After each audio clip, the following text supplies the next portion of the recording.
Boa noite. Boa noite. Está vendo como é fácil, gente? É só um pouquinho de força de vontade, amor. E nós estamos num lugar alegre, feliz. E hoje eu vou falar com vocês sobre filhos. Por que escolhi esse tema? Essa foi a primeira palestra que eu fiz aqui na Serra de Jesus, há mais ou menos uns 5.393 anos atrás. E agora eu passei ela um pouquinho mais atualizada, porque as coisas mudaram muito. E escolhi esse tema hoje, primeiro, que nós estamos no mês das mães. Parabéns a todas as mamães pelo seu dia, que tenham muita felicidade, muita alegria, e que hoje a instrução que eu estou trazendo sirva para alguma coisa. Depois eu quero aproveitar para agradecer a espiritualidade por ter me dado uma irmã biológica, uma irmã de coração adotada, 2 filhas biológicas, 2 netos biológicos perfeitos e um neto especial. Olha que coisa linda. É só gratidão. Eu só tenho a agradecer o que a mãe da espiritualidade fez por mim. Vocês não sabem o quanto eu sou feliz por ter, inclusive um especialzinho, que muita gente aqui conhece na minha família. Antes de começar, eu também resolvi falar sobre filhos, porque agora virou moda o tal do bebê reborn. Acho que a maioria aqui já ouviu, né? Aí eu comecei a pensar, acho que esse mundo está ficando maluco. Aí eu lembrei que o bebê reborn era da minha época. Vocês lembram antigamente o primeiro bebê reborn? Que se fosse hoje eu tenho certeza que ninguém ia levar para o hospital, para a creche. Vocês lembram dele? Era o Chuck. Eu queria ver se hoje eles iam pegar o Chuck e iam fazer o que estão fazendo por aí. Eu até hoje, navegando pela internet, que eu sou meio viciado, tinha um futuro bruxo reivindicando por que não estavam falando dos bebês reborn gnomos. Olha onde o negócio está indo. E aí eu resolvi falar com vocês sobre filhos. Primeiro, eu vou ler um textinho rápido aqui. Essa mensagem eu dedico a todas as mães que geraram seus filhos. Dedico também a todas as mães que adotaram seus filhos, ato visto pela espiritualidade, também como filho gerado por ela, de uma maneira um pouco diferente da anterior. E também ao grande número de pais que assumem esse lindo papel por situações que a vida os coloca, e também são verdadeiras mães. Parabenizo também as famílias que aceitaram ter uma criança especial em suas vidas, e parabenizo também esses espíritos que aceitaram encarnar no seio de uma família sem saber se seriam aceitos de bom coração ou se seriam rejeitados. Na visão espírita, a maternidade é uma das missões mais sublimes confiadas por Deus. A alma feminina, ser mãe, é muito mais do que gerar amor físico. É participar ativamente da formação moral, espiritual e emocional de um espírito em evolução.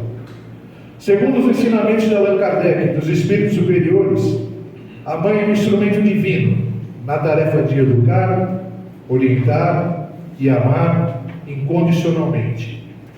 Ela tem o papel de guiar seus filhos para o bem, despertando nele valores como respeito, responsabilidade, compaixão e fé. A missão materna muitas vezes exige sacrifício, renúncia e paciência. Mas cada gesto de amor, cada conselho dado com o coração e cada exemplo de dignidade são sementes lançadas na alma do filho que florescerão no tempo certo, mesmo nos desafios que a mãe sabe que nenhum filho chega por acaso. Todos os laços familiares estão entrelaçados por compromissos espirituais, onde o amor é a chave na evolução conjunta. Ser mãe, portanto, é a oportunidade bendita de crescimento, tanto para quem educa, quanto para quem é educado. É ser luz no caminho de outro espírito, ajudando a reencontrar a sua própria luz.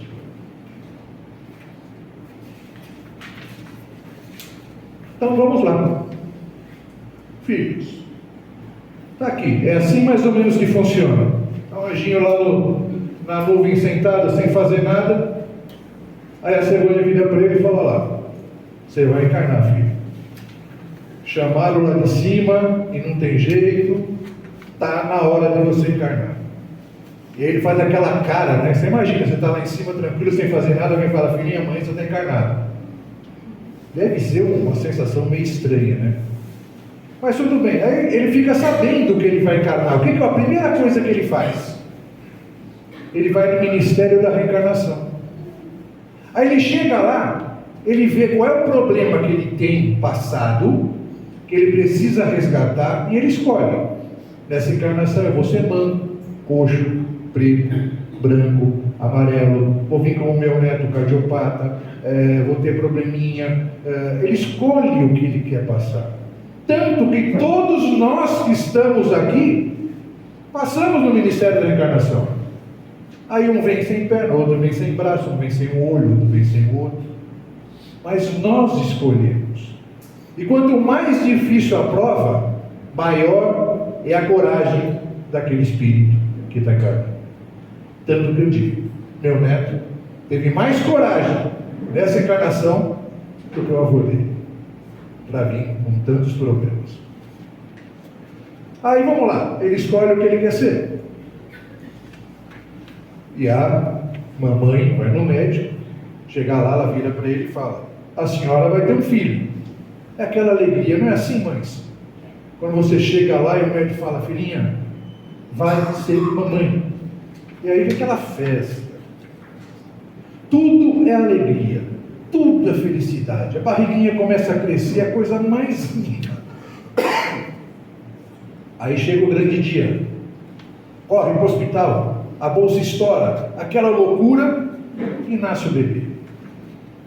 Aí começam os problemas.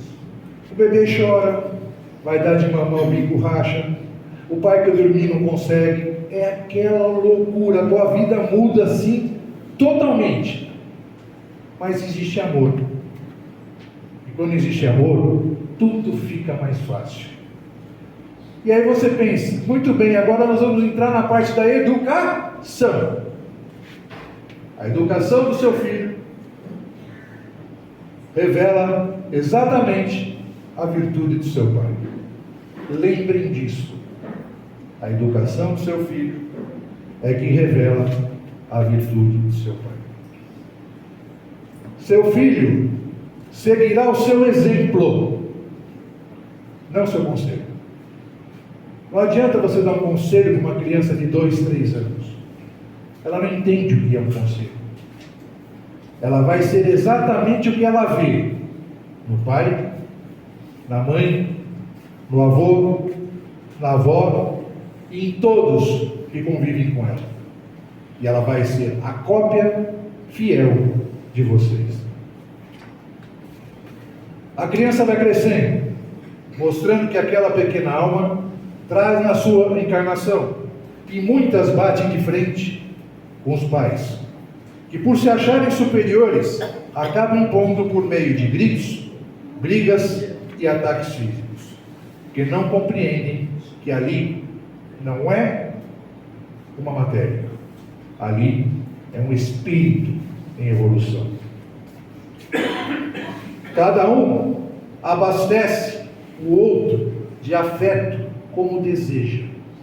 Você escolhe o afeto que você vai dar para o seu filho. Nós somos cópias dos nossos pais. Quantas coisas nós não gostamos que nós fazemos porque nós somos iguaizinhos aos nossos pais. Já pararam de pensar? Quanta coisa a gente não gosta na gente. Se você analisar, é uma bagagem que a gente traz lá do fundo, que a gente não gostava dos nossos pais, e hoje nós fazemos igualzinho. A primeira coisa que precisamos fazer para poder criar um filho é saber que os tempos mudaram e os nossos pais devem ser perdoados porque eles já agiam de acordo com o que aprenderam com os pais deles, e assim sucessivamente. Não adianta você culpar seu pai, porque pelo jeito que ele era. Aí você vira para mim: nossa, Mauro, mas eu tenho 80 anos, meu pai nunca me fez um carinho. Não vai fazer, porque ele não aprendeu isso com o pai dele, que naquela época não existia carinho. Homem era macho, macho não chora, macho não faz carinho. Não é assim que funciona? Então não vem você reclamar que não teve carinho quando era pequeno, porque ele deu exatamente a única coisa que ele sabia. Não sabia mais nada além disso. Os comentários maldosos recebidos na infância ou na adolescência deixam marcas que influenciam o seu comportamento até hoje. Você grita com seu filho, você pode ter certeza absoluta que um dia ele vai gritar com você.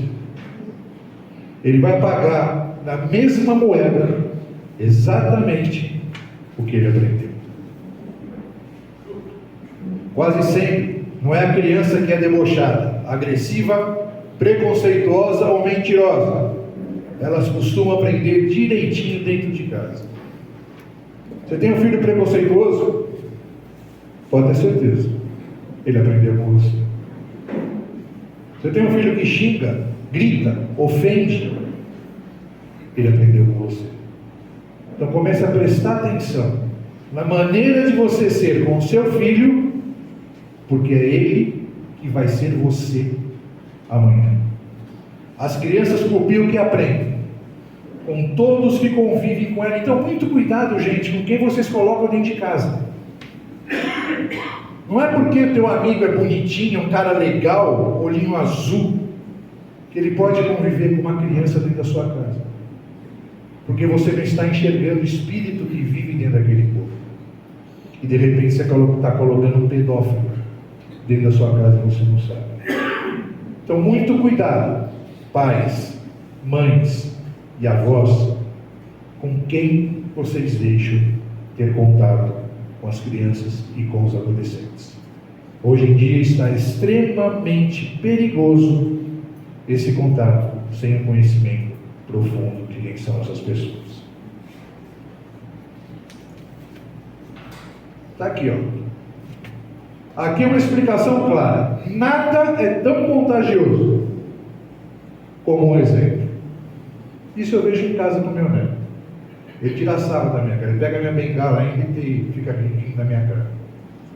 Mas é natural, porque ele quer copiar você, porque você é o seu ídolo.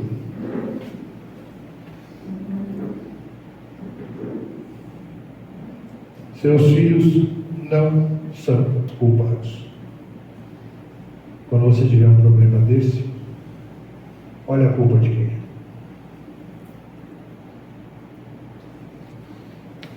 Quem conhece o corredor da morte nos Estados Unidos? Acho que a maioria, né? O bandido faz um negócio que não deve, é condenado à morte, fica no corredor da morte. No último dia, antes dele ser morto, por injeção letal,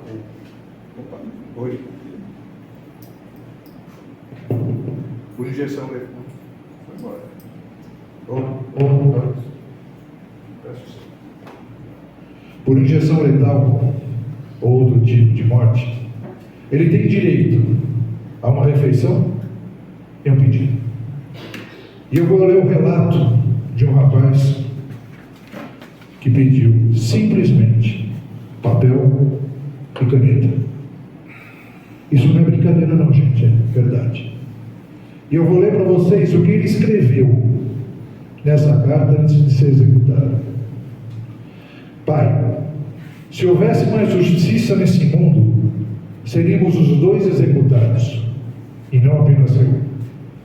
Tens uma parcela de culpa pelo que eu me tornei. Lembra quando eu roubei e levei para casa a bicicleta do menino como eu? Você me ajudou a escondê-la para que a minha mãe não descobrisse. Lembra quando eu roubei o dinheiro da carteira do vizinho? Desculpa. Você foi comigo gastá-la no centro comercial. Lembra quando eu discuti com a minha mãe e ela foi embora? Ela só queria corrigir-me por eu ter roubado o resultado final do curso que eu acabei sendo expulso. Pai, eu era só uma criança. Pouco tempo depois, tornei-me um adolescente problemático. E agora sou um homem bastante mal formado. Pai, eu era apenas uma criança que precisava de correção e não de aprovação. Mas mesmo assim, eu te perdoo. Só peço que faça essa carta chegar ao maior número de pais possíveis no mundo, para eles saberem o que faz todos os homens se tornarem pessoas do bem ou do mal. É a educação. Obrigado, Pai, por teres me dado a vida e por me ajudar a perdê-la. Pesado, né? Pesado, mas real, gente. Isso não é tal. É hora que a gente tem que parar para pensar como nós estamos agindo em nossas casas. Maior inimigo dos pais e inimigo das crianças. Está aqui, ó. Computador, tablet. E hoje é fácil. A criança chega em casa, pai, eu quero brincar, ele vira e fala, não, vai no computador jogar. É mais prático. Ele tira a responsabilidade dele e põe a criança na frente de uma tela, que ele não sabe nem o que ela está fazendo. E normalmente, quando você faz isso,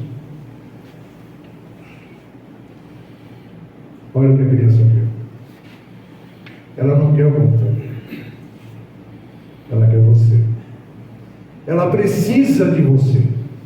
Ela precisa do seu amor, do seu carinho, da sua palavra, da sua compreensão, não de uma tela de computador. E as pessoas colocam a criança nessa condição. E aí tem um texto, chama Os Filhos do Quarto, que eu vou ler só um trechinho para vocês.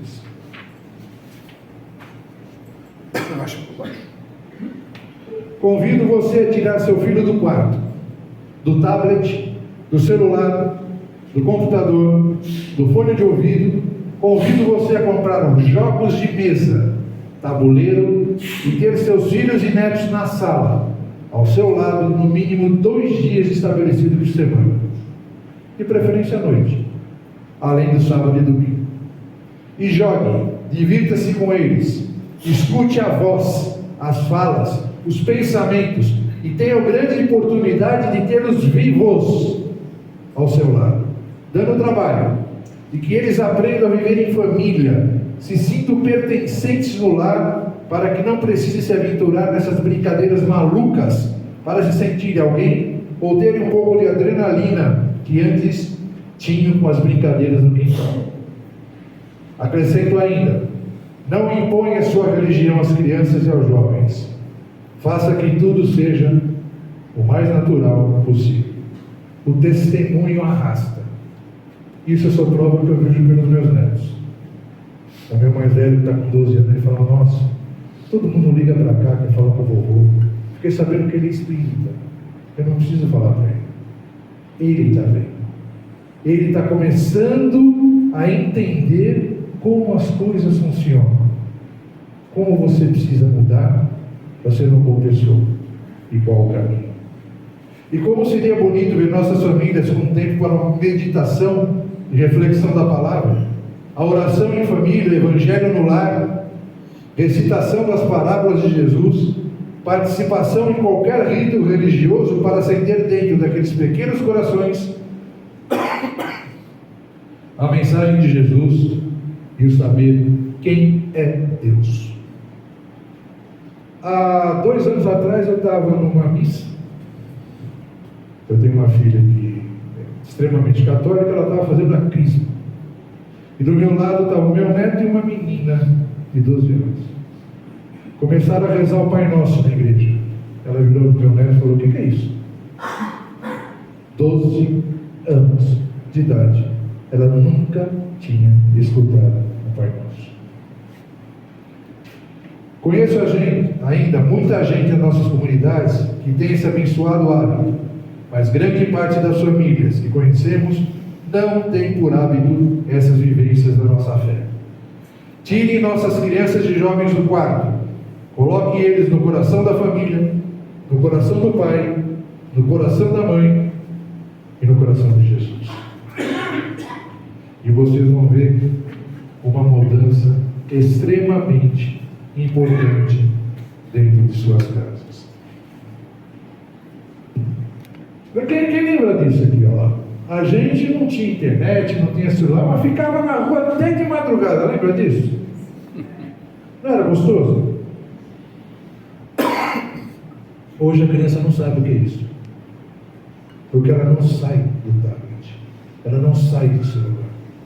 Começa a tentar fazer isso aqui dentro de casa. Senta no chão. Eu sento. Depois tem que chamar o bombeiro para me tirar, mas eu sento no chão para brincar com ele. Brincar, fazer casinha, brincar de aviãozinho, não importa. Tirem eles das telas.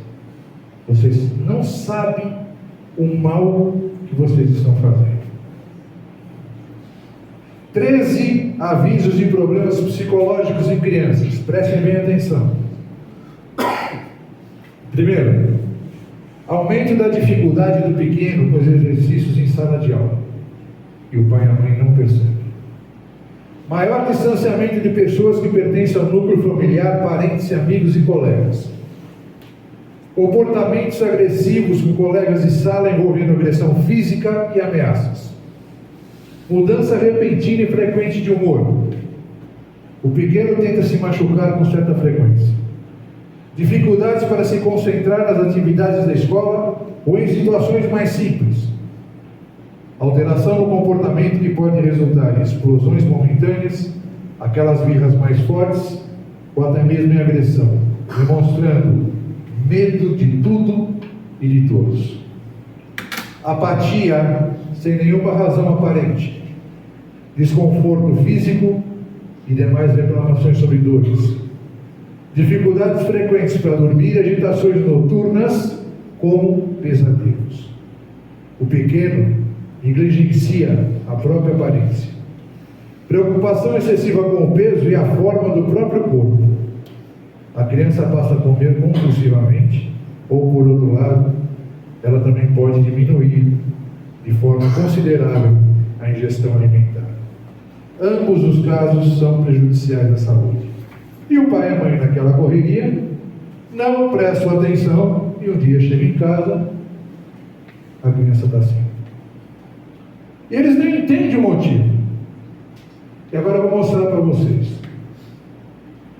Esse desenho uma criança de 5 anos fez, para o pai e para a mãe, no dia que se formou. Gente, não é papo, é verdade. Ele deixou esse desenho e se matou. E a nossa cidade é campeã em suicídios, infantos juvenis, jovens e idosos. Então, muito cuidado e prestem mais atenção em suas crianças. Agora vamos mudar um pouquinho, vamos para um negócio mais legal. Quem lembra desse telefone? Gente, essa turma nova aí, ó, jovens, isso aqui, ó, é um telefone, tá? É o celular da minha época. Vocês lembram disso? Acho que bastante gente teve esse telefone em casa, né? Eu vou ler um textinho para vocês sobre esse telefone. Eu lembro, eu morava na época que o primeiro telefone que eu conheci na Avenida Angélica. Só um apartamento no prédio tinha telefone. Todo mundo ia lá telefonar, coitado, seu Dodato, era paraplégico. E deixava todo mundo usar o telefone. Eu vou ler um texto sobre esse telefone, que eu amo, porque diz muita coisa e é um tapa na cara de muitos pais. Uma vez, um garotinho chamado Paulo, 5 aninhos de idade, há muitos anos atrás, o pai e a mãe trabalhavam fora, e ele ficava com a empregada, que só cuidava da casa, e ele ficava sozinho o dia inteiro. Difícil hoje em dia, né? Quase não acontece hoje em dia. E esse texto é antigo. Os pais chegavam à noite e ele doido para conversar, para falar como foi seu dia, doido para ter atenção, correndo atrás do pai e da mãe que só falavam: espera aí, meu filho, eu estou vendo a agenda do dia seguinte, espera aí, eu estou ocupado. E o menino não tinha a menor atenção. Aí um dia, A mãe comprou um telefone, que naquela época poucas pessoas possuíam. Ela comprou o telefone e o Paulo viu que ela dava 3 batidinhas. Lembra que a gente tirava do gancho e batia ali em cima? Tum, tum, tum. E a telefonista atendia? Ela viu que a mãe dava 3 batidinhas no telefone e dizia: uma informação, por favor. E aí ela pediu uma informação e era atendida. E o Paulo só prestando atenção naquilo. Olha que legal. Um dia, sozinho em casa, a empregada limpando o quintal, ele martelou o dedo com o martelo do pai. Imagina, 5 aninhos de idade. Uma dor insuportável para uma criança de 5 anos. Mas deu nó na garganta porque ele não podia chorar, porque não tinha plateia. Criança só chora se tem plateia, né? Não tinha ninguém, vai chorar para quê? É desperdício, né? De lágrima, você chorar sozinho. Tem que ter alguém olhando. Aí não tinha ninguém para ver, ele segurou o choro e lembrou do telefone. Foi lá, 3 batidinhas e disse: alô, uma informação, por favor. E a telefonista disse: pois não, meu amor, o que houve com você? E ele: uau! Primeiro ele chorou, porque o objetivo dele era esse, chamar a atenção. Aí ele chorou primeiro, depois ele contou para ela o que houve, ela ensinou ele a pegar um pouquinho de gelo, pedir para o empregado, colocar o dedo enrolado numa toalha e conversou com ela 1 hora no telefone. E ele achou o máximo. Pela primeira vez, alguém perdeu 1 hora do seu tempo conversando com ele. No dia seguinte, adivinha? 3 batidinhas no telefone, uma informação, por favor. Mais 1 hora de papo. Todo dia, na mesma hora, ele ligava para a telefonista para conversar. Ela nunca disse que estava ocupada. Ela nunca disse: peraí. Ela sempre estava disponível para ele. Entrou na escola, não tinha ninguém para ensinar o dever de casa. Como é que faz o dever de casa? 3 batidinhas no telefone, uma informação, por favor. E ela ensinava a continha para ele, sabe como é que faz na escola, ensinava história, ensinava matemática. E o dia que ele não tinha nada para falar com ela, mas ele precisava conversar com ela, ele ligava. Quando ela atendia, ele falava para ela assim: por favor, como é que se escreve exceção? Era uma maneira dele conversar com ela. E ela sabia que ele queria conversar e que não tinha dúvida de nada. E eles batiam altos papos. Fez a maior amizade com ela, nunca mais ficou só. Quando ele fez 9 anos de idade, a família de Paulo foi transferida de cidade a pedido da empresa para outro estado, uma cidade bem longe de onde ele morava. E o Paulo, depois de quase 5 anos, foi embora. Perdeu o contato com a telefonista, porque no outro estado a telefonista era outra, mas nunca esqueceu aquela voz, nunca esqueceu aquela experiência de quase 5 anos de convivência diária. Com 21 anos, olha quanto tempo depois, passou no concurso, pegou um avião, tinha que fazer uma prova em outra cidade muito longe, e o avião fez uma conexão perto da cidade que ele nasceu. E ele tinha que ficar 40 minutos no aeroporto aguardando outro voo. Aí ele pegou o telefone e ligou para a telefonista, que agora era a ligação. E quando ela falou: qual informação o senhor deseja? A voz era a mesma. E deu aquele nó na garganta e ele não conseguia falar. E ela perguntava: qual informação o senhor deseja? E quando ele conseguiu dizer alguma coisa, ele falou: como é mesmo que se escreve exceção? E aí ela reconheceu e chorou muito, e ele também. E ele disse: eu tinha que voltar um dia, eu tinha que dizer para você que o homem que eu sou hoje eu devo a você. Eu sei o valor que eu tenho, porque você mostrou para mim que eu valia mais que o seu trabalho, porque o meu pai e minha mãe nunca deixaram de fazer o que estavam fazendo quando eu chamei. Eu não sabia que eu valia mais que o trabalho de uma pessoa. E você me mostrou o meu valor, e o homem que eu sou hoje eu devo a você. E ela disse: eu também tenho muita coisa a agradecer. É que eu pedi muito a Deus para ter um filho, e Ele não me deu. Mas um dia apareceu você na minha vida, e durante quase 5 anos, 1 hora por dia, eu senti o gostinho de ser a sua mãe. Marcaram de se encontrar um mês depois. Quando ele voltou para procurar por ela tinha falecido. Ela estava doente e não quis contar para ele. Os dois nunca se viram, mas eles viveram algo que Jesus ensinou. Gente é prioridade. Relacionamento é prioridade. Um dia, se a gente tiver alguns minutos antes de morrer, podem ter certeza, você não vai lembrar da sua conta bancária, você não vai pensar em quantas casas você poderia ter construído, mas você vai lembrar das pessoas que você poderia ter dito que amava, mas você não disse, das pessoas que você poderia ter um relacionamento melhor e não teve. Gente, é sempre prioridade. Jesus morreu e ressuscitou por pessoas e não por projetos de vida.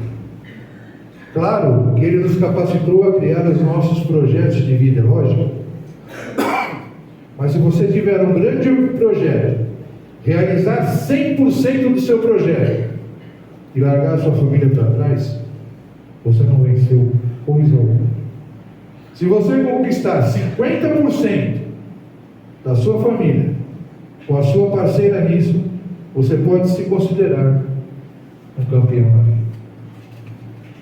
Eu adoro essa mensagem. Ela é muito clara e, mesmo sendo antiga, ela é extremamente atual.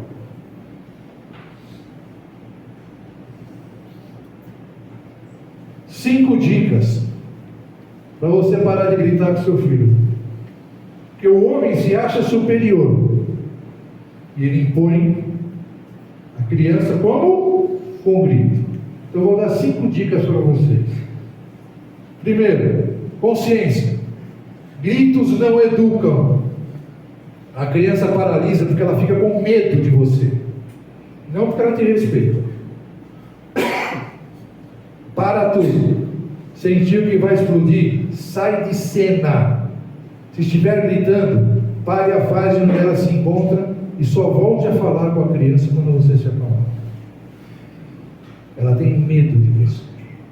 Não é que ela está te respeitando, ela parou de fazer o que ela está fazendo. Estabeleça um vínculo com a criança. As crianças não sabem se regular sozinhas. Elas precisam dos adultos. Primeiro você vai lá, toca na mão e oferece um abraço. Depois de conectado, tente entender o que está por trás daquela birra, daquela agitação e daquele mau comportamento. Seja exemplo. Se a calma que você esperava que seu filho tenha, lembre-se, a criança não sabe fazer isso sozinha. Ela precisa de você e você pode ser o exemplo para ela. A criança só reproduz a forma como ela é tratada. Se você trata ela com calma, ela vai retribuir. Agora, o mais legal, o adulto da relação é você.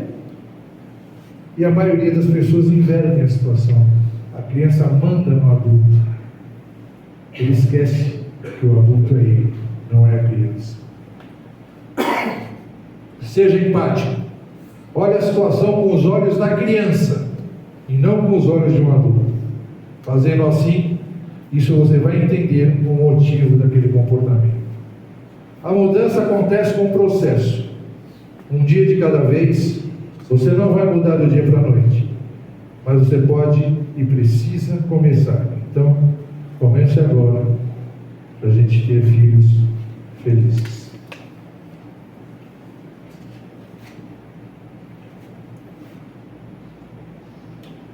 Agora, para alguns, isso daqui é uma bronca light, para alguns filhos já adultos. Vergonha de ser um filho ausente.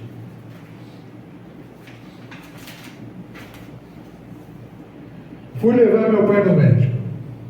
Quem tem pai mais idoso já fez isso aqui, eu tenho certeza absoluta. Fiquei responsável pelos seus pertences: celular, carteira, relógio. E tinha que fazer a ficha na entrada do hospital, o prontuário.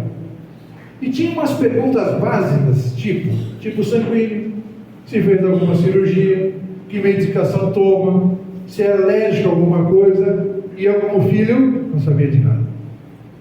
Fui reprovado como filho. E fiquei com vergonha, porque para mim, o pai é somente receber. Eu não tinha essa noção de que eu não era amigo do meu pai. O caminho é este: você pode passar a vida inteira apenas recebendo e não conhecendo seu pai. O seu pai e sua mãe, olha que frase legal, podem ser estranhos íntimos. Eles vivem com você, mas você não os conhece. E você não se esforça para se aproximar deles. O lindo é quando você é filho, aprende a ser amigo, para depois ser irmão dos pais, para no fim da vida ser o pai dos seus pais. Gravem muito bem isso. Agora um recadinho bem importante.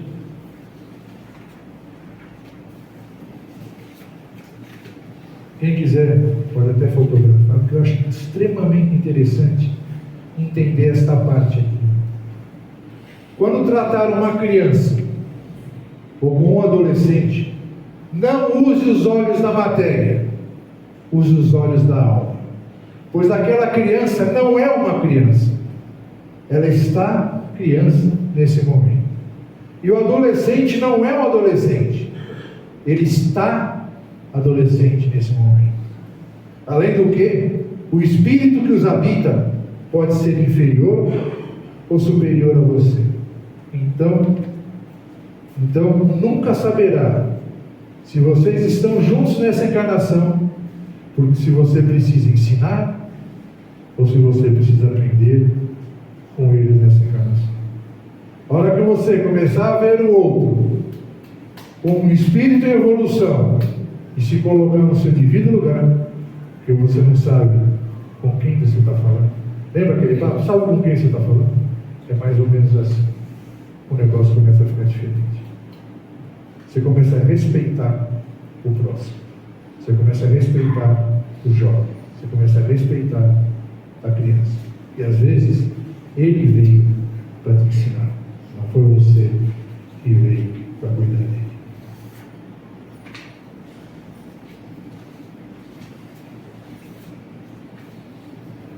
E agora, para terminar, eu sempre gosto de fazer um Pai Nosso. Eu passei 5 minutos, já não dá tempo. Eu vou dar uma frasezinha do Pai Nosso e depois vocês vão falar o Pai Nosso que vocês conhecem, combinado? Para a gente encerrar essa linda noite aqui com muita paz e com muita luz. Quando deixamos Deus ocupar o nosso coração em primeiro lugar, é maravilhoso dizer Pai Nosso. Quando os bens materiais são colocados nos seus devidos lugares, podemos dizer sem medo que estais no céu. Quando entendemos que servir a Deus é o que dá sentido à nossa vida, dizemos com alegria: santificado seja o vosso nome. Quando entendemos que o reino do amor começa dentro de nós, dizemos com toda a força: venha a nós o vosso reino. Quando sentimos que cumprir a vossa vontade é a verdadeira felicidade, pedimos sempre: seja feita a vossa vontade, assim na terra como no céu. Quando entendemos que o significado que o pão da vida é o corpo e o sangue de Jesus, que nasceu no Natal, nós pedimos com fé: o pão nosso de cada dia nos dai hoje. Quando experimentamos a cura através do perdão, gritamos para todos ouvirem: perdoai-nos as nossas ofensas, assim como nós perdoamos a quem nos tem ofendido. Quando entendemos que somos realmente fracos, pedimos de todo o coração: e não nos deixeis cair em novas tentações, que as velhas nós já conhecemos. Quando percebemos que o mal pode arruinar a nossa vida, clamamos: mas livrai-nos de todo o mal. quando acolhemos Teu Filho Santo, que nasce no meio de nós, podemos dizer com plenitude: amém. Abra o seu coração para receber Jesus com amor, fé e esperança, deixando Jesus ocupar sempre o primeiro lugar na sua vida. Desejo a todos uma linda semana, com muita paz, com muita luz, e até a próxima, se Deus quiser. Obrigado.